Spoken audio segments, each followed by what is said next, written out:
We are kicking off with WWE as a notable name, and Ricky Starks made his debut for the Silver brand, but his name wasn't uttered once during the broadcast, nor has it been on WWE's social media channels. This has left fans fearing that a name change is coming for Starks, which many believe would be a bad call, given that he's already well known among fans for his work as part of AEW. Now those fans can rest somewhat easier, as Fightful reports that Starks has officially signed with WWE, and on the internal NXT roster, he is referred to and listed as Ricky Starks.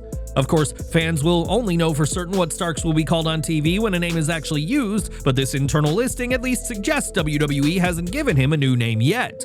Whatever Starks ends up being called, fans can expect to see plenty of the AEW alum, as Wade Keller reports that the former AEW Tag Team Champion has linked a 3-year contract. The upcoming weeks should confirm if Starks will go by his usual name or not, but at this time, all signs are pointing to Ricky Starks being Ricky Starks in NXT. Over to TNA, as Nick Nemeth will be off TV for the next 4 weeks after chaos on this week's Impact resulted in an unintended attack on Santino Marella. The show saw Joe Hendry retain the TNA World Championship against Jake Something, only for the Nemeth brothers to show up and Ryan demand a title shot for Nick. Things got out of control when Nick accidentally superkicked Jake Something, a move that took out Santino, a TNA's on-screen authority figure in the process. After a commercial break, TNA revealed that Nick had been suspended for 4 weeks due to his action, though this is of course all part of a storyline. TNA is setting up a bigger feud, and Nemeth's suspension will add to the drama, and fans will have to wait and see how his absence changes the title picture. The decision to suspend Nemeth also raises questions about Nick's title aspirations and if he'll face more repercussions when he returns, though we'll only know about that in 4 weeks' time. Miro's time with AEW is officially over, but now there's questions as to where he'll go next, and his ex-wife CJ Perry may have just dropped a major tease. On Twitter, a fan pointed out that Miro and Andrade El Idolo wrestled in what would be both men's final matches for the company, to which Perry replied, "Thank God." Perry highlighted Miro as a super athlete and said Andrade is a flying cruiserweight who hits harder than a heavyweight, before sharing that she can't wait to see them fight again. Perry asked fans who they think will win if she opts not to help Miro defeat Andrade, a nod to her role at AEW World's End 2023 in the final AEW match of both men. This last part has certainly had fans talking, as it sounds to many like Perry was teasing a rematch between Miro and Andrade outside of AEW, and possibly in WWE.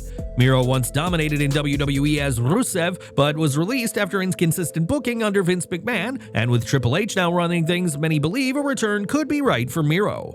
Miro could receive the spotlight he deserves, and while nothing has been confirmed, Perry's comments certainly suggest that Miro isn't finished facing Andrade, who rejoined WWE in 2024. Shortly after Miro's exit from AEW, Sheamus shared a photo of himself and the Bulgarian enjoying some pints of Guinness, further teasing a return to WWE for Miro. Whether this match happens in WWE remains to be seen, but one thing that is clear is that Miro's next move is shaping up to be a massive one for the former US and TNT champion. Now, there's no shortage of championships in WWE, with titles including the Women's North American, Intercontinental, and US titles all being introduced in the past 8 months. Now, another title could be in the works, as PW Insider Elite reports that an Evolve Championship has been created as part of the upcoming WWE Evolve show. The show is set to feature talent from the WWE ID program and will premiere on March 5th at 8 p.m. Eastern on Tubi, with new episodes dropping every Wednesday. The title is set to be introduced in the coming weeks, but as of this time, there's no images of the rumored title, which may just be the first of many. With WWE ID featuring both male and female talent, it's likely that an Evolve Women's title will be in the pipeline, with tag titles also a possibility. WWE Evolve has fans excited about the prospect of being introduced to potential future WrestleMania headliners, and we'll have to see who becomes the inaugural Evolve champion. Over the years, MJF has been praised for his heel work, though this has often gotten him in trouble as he's crossed the line with fans in the past. On the latest Dynamite, MJF once again got into an altercation with a fan following his win over Dustin Rhodes and brawl with Hangman Adam Page. That brawl spilled over into the crowd until security separated the pair, and when MJF asked a fan for their beer, the fan obliged, only for MJF to throw the beverage in their face. This isn't the first time something like this has happened, as MJF infamously threw an alcoholic beverage in the face of a young fan at the Revolution 2023 pay-per-view. That incident sparked a debate as to whether MJF goes too far with his heel work, or if it's all fair in his efforts to get booed by wrestling fans. No matter what, MJF is fully committed to getting fans to hate him, which unfortunately spelled disaster for a fan this week who was hoping to enjoy a brewski while watching AEW Dynamite. Since arriving in AEW, Mercedes Moné has been one of the promotion's very top stars and has worked with several top names, but the CEO is hesitant to share who she hopes to work with. On Twitter, a fan praised Moné's work elevating AEW's women's division and asked Mercedes who she would like to recruit to AEW who's not currently signed. Moné was hesitant to answer, stating that if she listed the people she wanted in AEW, the other place, obviously referencing WWE, would sign them to keep them away. There is certainly some truth as to what Mercedes has had to say, as WWE has been determined in the past to sign many free agents, many of whom AEW had also expressed interest in. Do you think Moné is right to keep who she wants AEW to sign out of the public eye, or should she have answered the fans' question in full? Let us know your thoughts down below. Moné arrived in AEW close to 2 years after her controversial walking out of WWE in May 2022, as she and Naomi took issue with the creative direction at the time. While Naomi has since returned to WWE, where she is once again a tag champion, it's unclear if Moné will ever return, and some names within WWE are reportedly hoping she doesn't come back. That's according to former WWE employee Tommy Carlucci, who on the Coach and Bro show addressed Moné's tweet about WWE possibly hiring talents she wants to work with. He said, "Her ego is out of control here. At WWE, she wasn't easy to work with backstage. I know that from a lot of producers there, so I think a lot of people were glad when she left the company." As one of AEW's top names, there'd be no reason for Moné to be interested to return to WWE at this time, though fans know never to say never in the world of pro wrestling. With Vince McMahon gone, perhaps a day will come when Sasha Banks makes a return, but there's plenty hoping she remains gone for good as far as Carlucci is concerned.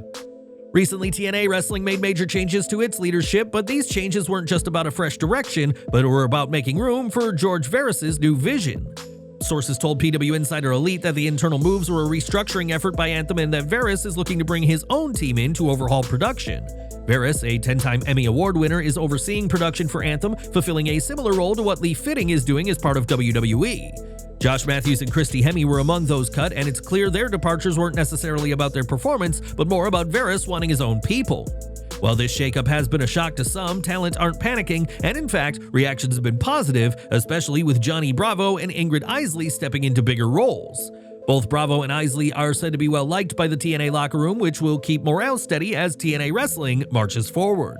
Do you think TNA Wrestling is on the right track with these changes, or could this restructuring backfire? Please share your thoughts and feedback in the comments section below.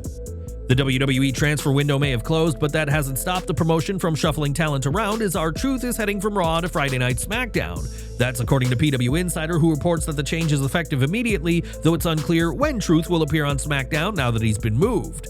Speaking of SmackDown, tonight's show will see the Blue Brand continue on the road to WrestleMania 41, but this week's episode will have to go on ahead without Joe Tessitore.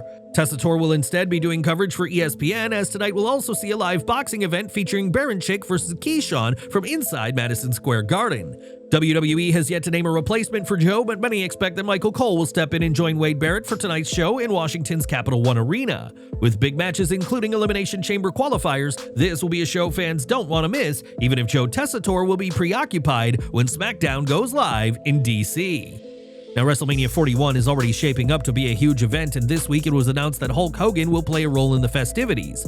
Hogan will be part of an exclusive Real American Suite experience, which includes a 2-day WrestleMania Suite ticket, all-inclusive food and drinks, and a visit from the Hulkster himself. The ticket also guarantees access to the WWE World Convention and that WWE Superstore, and this is all a sign that WWE isn't finished working with Hogan just yet.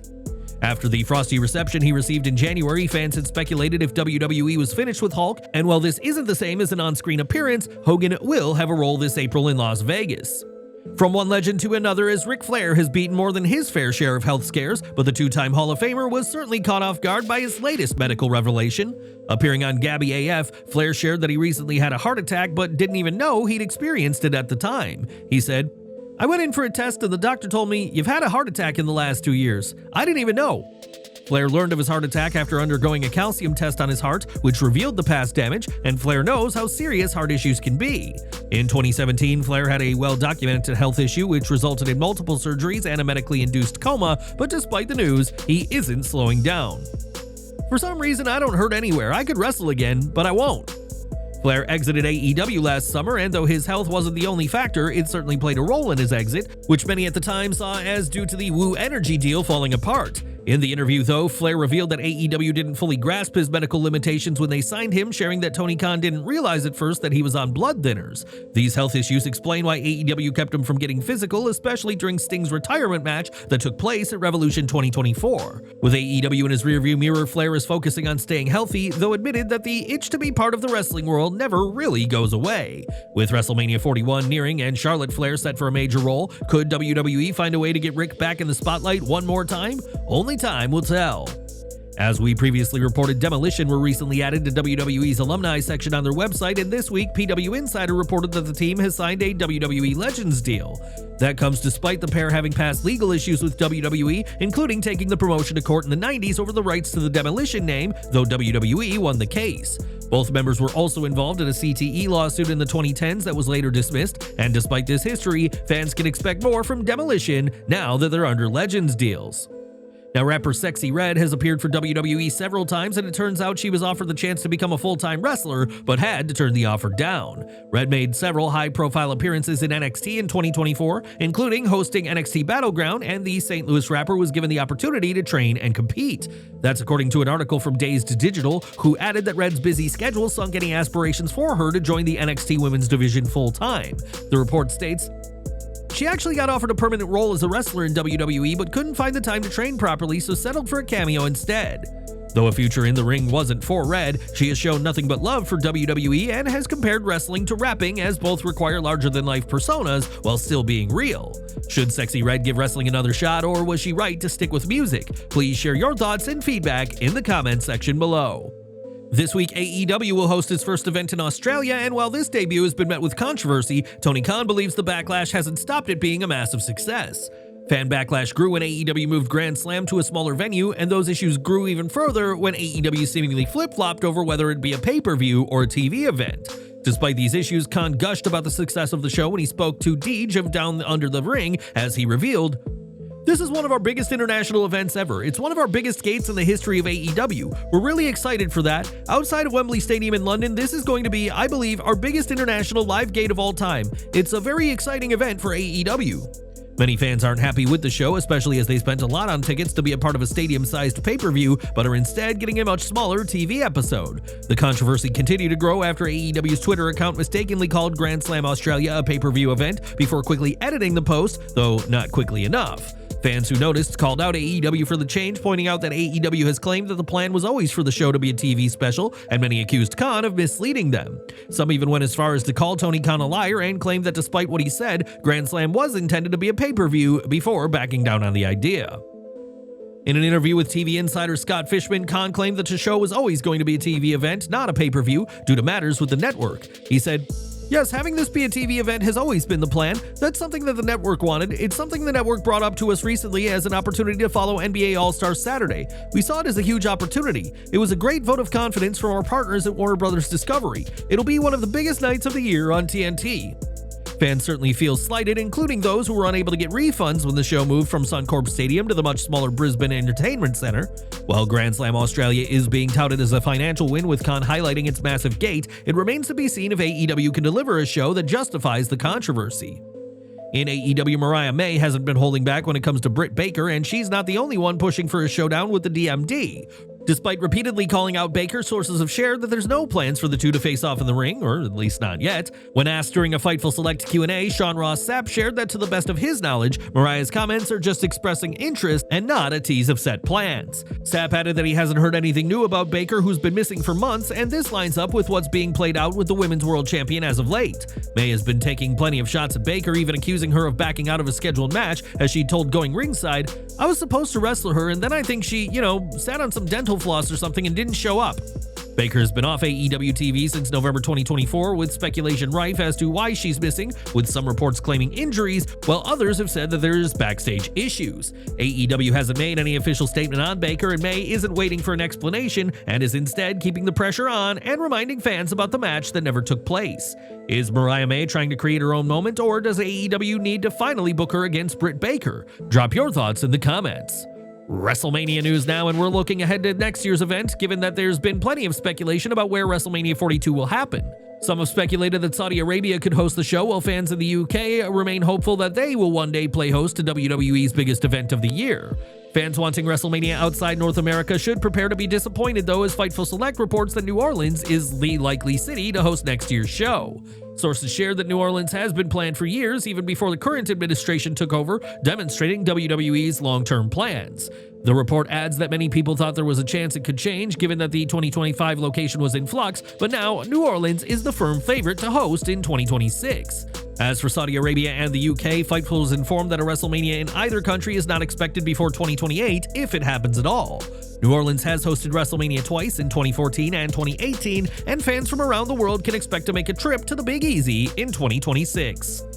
In 2024, Jack Perry was featured heavily on AEW programming as part of the Elite, but he's been missing ever since he dropped the TNT Championship to Daniel Garcia at Full Gear. Fans have been left wondering when the Scapegoat will return to programming, and in the meantime, we learned about scrapped plans for Perry's return. Speaking on the hump, Sean Ross Sapp was asked about Perry's absence and shared that the former champion had been considered for Kenny Omega's return feud after over a year away. Those plans were ultimately changed and scrapped, with AEW going in a different direction, and since then, he hasn't heard anything about plans for Perry to return to the ring. Instead of Perry, Omega returned to AEW and immediately started feuding with the Don Callis family, and will team with Will Ospreay to face Fletcher and Takeshita at Grand Slam Australia. As for Jack Perry, he most recently challenged Yota Tsuji for the IWGP Global Heavyweight Championship at last month's Wrestle Dynasty pay-per-view in Tokyo, Japan. There's plenty of fans hoping Perry will return to AEW TV sooner rather than later, as they feel Perry deserves a proper spotlight upon his eventual return to TV. Do you think AEW made the right decision by scrapping Perry's feud with Omega? How should AEW book his return? Share your thoughts in the comments. And we're ending with Saraya, as it's been months since the former Women's World Champion has been in action, but the Brit remains active on social media. This week, Saraya shared a striking new look as she posted a video clip of herself dressed as some sort of zombie with wings. Saraya knows how to keep fans interested in her, and her post comes ahead of the release of her memoir, Hell in Boots, that will release next month. As for Saraya's in-ring role, it remains to be seen when she'll be back in the ring, but expect Saraya to keep audiences talking about her both in and out of the ring.